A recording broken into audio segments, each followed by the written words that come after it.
મારું નામ રાધા. હું ગુજરાતી વિભાગમાંથી આવું છું, કચ્છ યુનિવર્સિટીમાંથી. મેં ત્યાં જ MA કર્યું છે અને અત્યારે હું PhD કરી રહી છું.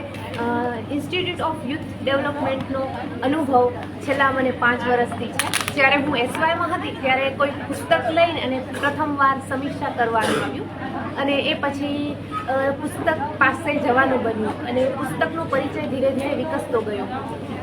એમાં બન્યું એવું કે માસ્ટરના વખતે પણ ફરીથી ભાવક મૂલ્યાંકનમાં ભાગ લેવાનું થયું અને આ પ્રકલ્પમાં જોડાતા પુસ્તકનો પરિચય એટલો વધતો ગયો કે પછી મરાઠી સાહિત્યમાં વાંચ્યું, બંગાળી સાહિત્યમાં વાંચ્યું, એમ મોકળી નવલકથાઓ વાંચી અને એમ પાછો પુસ્તકનો પરિચય વધતો ગયો. નવલકથામાંથી પસાર થયા પછી વિવેચનમાંથી પછી અનુવાદ તરફ ગયા અને એ રીતે અત્યારે હું ઘણી વિશ્વ સાહિત્યની પણ કૃતિઓ વાંચી રહી છું. છેલ્લે મેં નુજુમ અલીની આત્મકથા વાંચી જેમાંથી પસાર થયા પછી સમજાણું કે સ્ત્રીઓની મનોવ્યથા કોઈ પણ ક્ષેત્રમાં જોઈએ તો કેવી રહી છે, જેથી કરીને એનું જે નારીવાદ છે એને જન્મ આપે છે.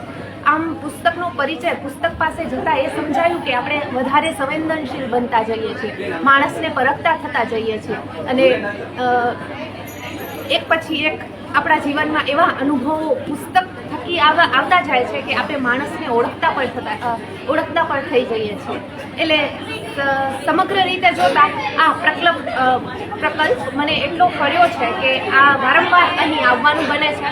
અહીંનો એક દિવસ કાર્યક્રમમાં જોડાતા એટલું બધું એવું ભાથું મળે છે કે એ લઈને જ્યારે જઈએ છીએ ત્યારે ફરી એમ થાય છે કે હજુ તો કેટલું બધું વાંચવાનું બાકી છે, હજુ તો અહીંથી પસાર થવાનું બાકી છે, હજુ આ કૃતિઓ છે, હજી તો આપણે કચ્છ સાહિત્યમાં નથી ઉતર્યા. એટલે આ પ્રકલ્પ થકી અમે એ જાણીએ છીએ કે વાંચન અમારા જીવનમાં કેટલો મોટો રોલ ભજવે છે. Thank you so much.